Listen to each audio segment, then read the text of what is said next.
Midweek Pictorial, March 11th, 1920. An alleged rum revolt by residents of Iron River, Michigan against the enforcement of the Prohibition law was of short duration. Arrests have been made of some Italians who were making and storing liquor in defiance of the law. The local authorities seem to have sympathized with the arrested men and were accused of threatening and arresting the federal officers.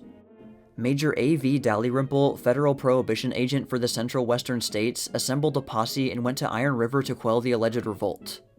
He smashed some barrels of wine and had a wordy combat with the local district attorney, who was stated to have been abusive. Later, government officials took control of the situation, and Dalrymple and his men retired.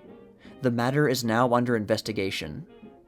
Photo caption: 8 barrels of wine were broached and destroyed at Iron River under the supervision of Major A.V. Dalrymple.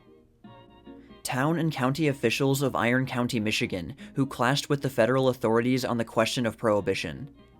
Left to right are Sheriff Robert Wilson, District Attorney Martin McDonough, and Chief of Police Sensiba. Famous old Forum Bar in Oakland, California that is now a haberdashery.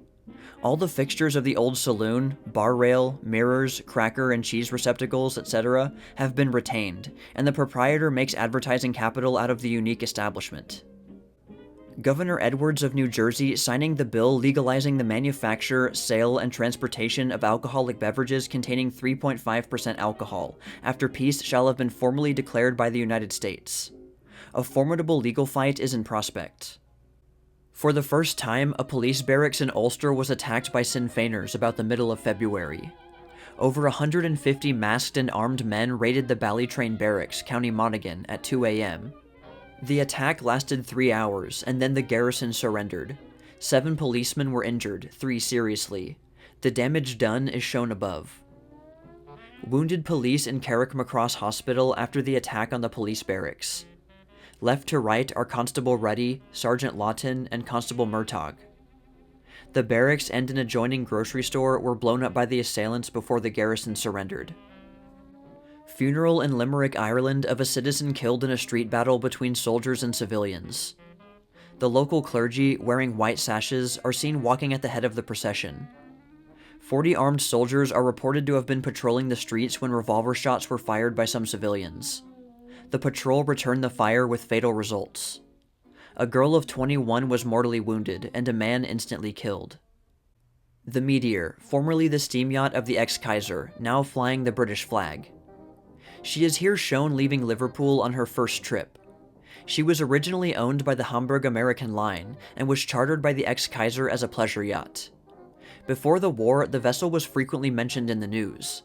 It was several times at the English regatta at Cowes. Major R.W. Schroeder, daring aviator, who on February 27th reached a greater height in the air than had ever been attained by man.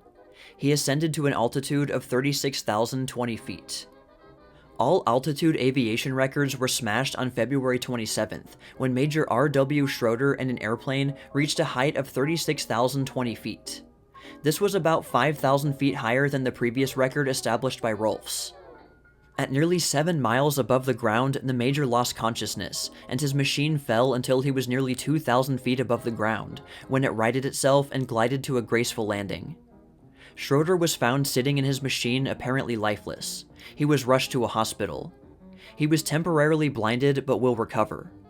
The exhaustion of his oxygen tanks had caused the accident. Major Schroeder with his oxygen helmet in place.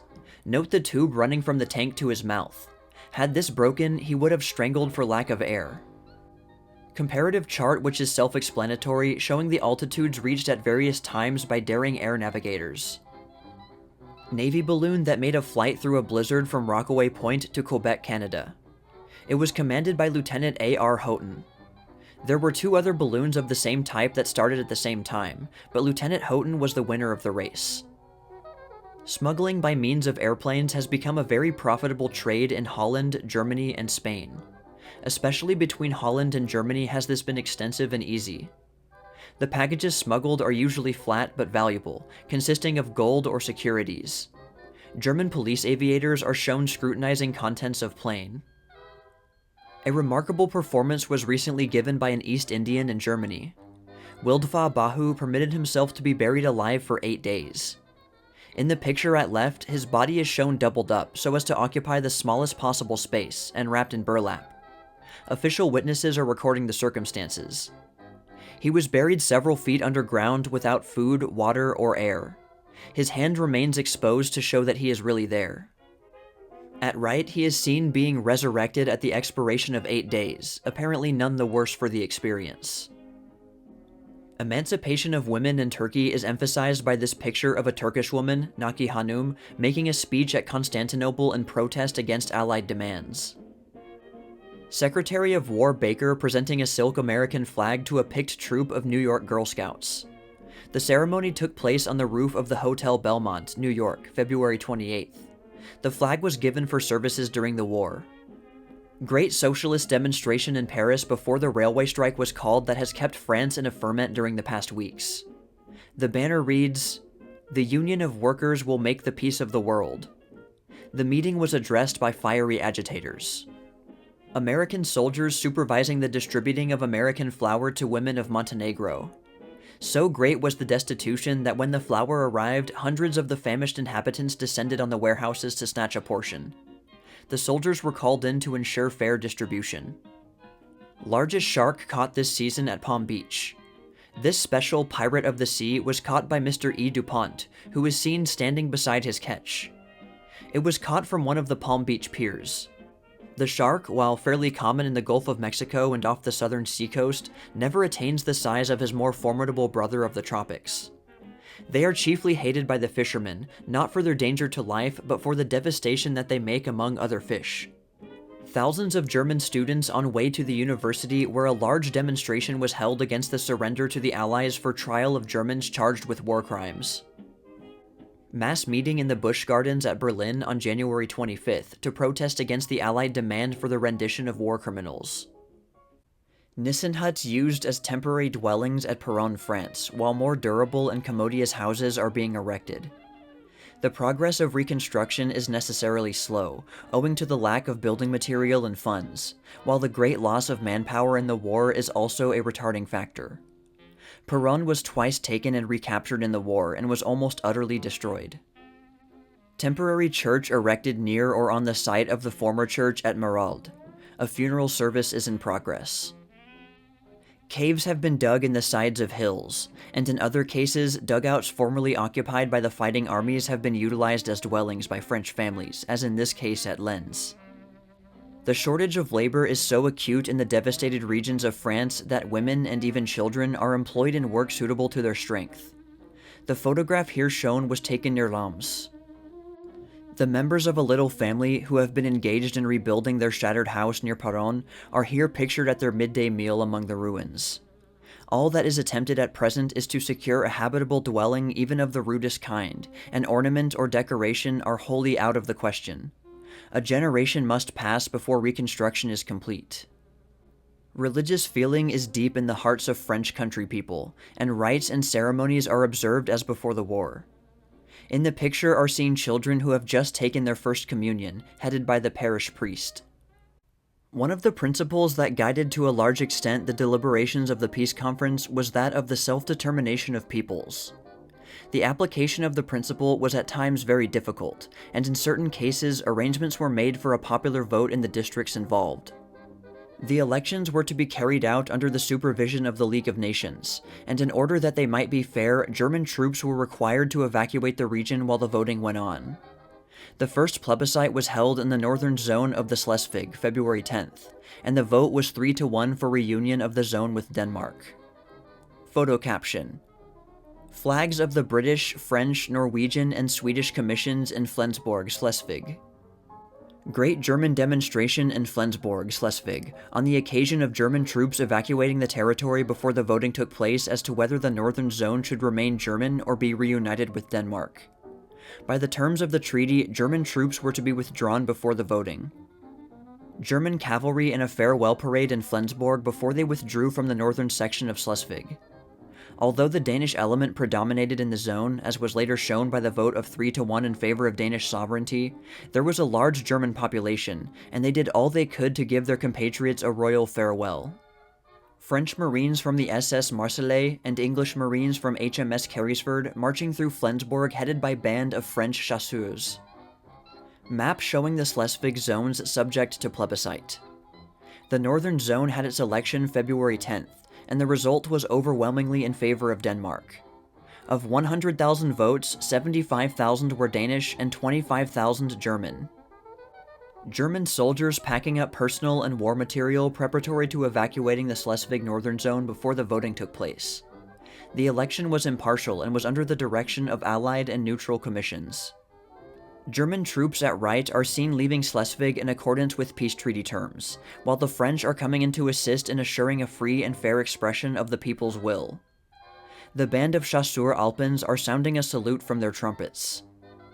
Representative of the French government, Colonel Maurice Hue, presenting certificates of honor to the next of kin of American soldiers who perished in the war. The ceremony took place at the 13th Regiment Armory in Brooklyn, New York on February 22nd.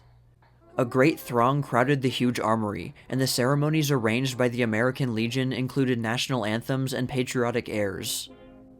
Lady Astor, the American woman recently elected as a member of the British Parliament, speaking in behalf of children at the Mansion House. In foreground are two Serbian war orphans, who are earning their living by serving water to travelers on the express trains between Belgrade, Serbia, and Bucharest, Romania.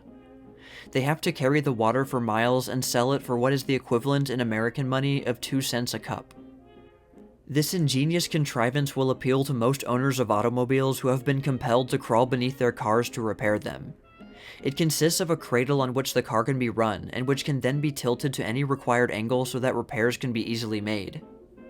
Babyland's Syncopated Orchestra, which is the smallest band in the world. The little ones have been taught to beat drums, ring bells, and clash cymbals, which they do creditably, to the accompaniment of their teacher on the piano. It is not drudgery to them, for they look forward to it with delight. The school is at Notting Hill, England. Marshal Foch at left and General Maxime Weygand, his chief of staff, taking a quiet walk through a French park. The great soldier is most modest and unassuming. The contrast between his present life and the strenuous one of the war period is striking. Mysterious sinking of the steamer Moccasin at her pier in Brooklyn, New York, March 2nd. The ship with a heavy list is here seen going down. She was formerly the Prinz Joachim. An Albanian bey surrounded by his bodyguard, all armed to the teeth, each having revolver, rifle, and bowie knife. His followers are devoted to him. Celebration in memory of Czechoslovak soldiers who have perished on the battlefields of the Allied nations. The memorial services were held in Prague in front of the National Museum. Prague is the capital of the new republic and is a city of great industrial and political importance. The Czechoslovak soldiers won a renown for bravery in their campaign in Russia, when they successfully resisted the attempts of the Bolshevist authorities to disarm them while they were trying to make their way to Vladivostok.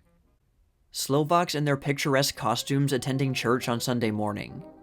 The Slovaks, who are now united politically with the Czechs in the new Czechoslovak Republic, are chiefly engaged in agricultural and forestry pursuits. They have a language and literature of their own. 3/4 of the population are of the Roman Catholic faith. The Slovak national dance, the Odziemek, characterized by great fervor and animation. The picturesque national dress lends interest to the participants and the occasion. The people are naturally gay and fond of music and dancing, and now that the harsh yoke of the Habsburg monarchy has been removed and they have a government of their own, life has taken on a still greater zest and meaning. Radicals deported from the United States in the Soviet Ark Buford, carrying their baggage and climbing the bank of the Sisterbach River after they had crossed the border between Finland and Russia. Guard of Honor and Soviet standard-bearers drawn up on the Russian side of the Russo-Finnish border to extend a cordial greeting to the revolutionaries deported to Russia from this country. Enthusiastic throngs turned out to greet the highest American officer of the army when General Pershing made an outdoor address at the pavilion in Balboa Park. The general stated that it was the largest throng that he had ever addressed. General Pershing on February 28th inspected the Army cantonment at Camp Dix, New Jersey. He reviewed the 45th and 57th Regiments, spent several hours in the Americanization schools, and complimented the teachers on their work. An excellent photograph of General Pershing and Governor Coolidge of Massachusetts, taken recently at the State House in Boston. On his visit of inspection to Camp Jackson, South Carolina, General Pershing met Governor Cooper of that state, who is here seen at left. The general's tour has increased talk of him as a presidential nominee. At Fort Bliss, Texas, General Pershing was greeted most heartily both by the soldiers and civilians. He was on familiar ground, as he had seen service in Mexico and was there brought into a prominence that led to higher appointment.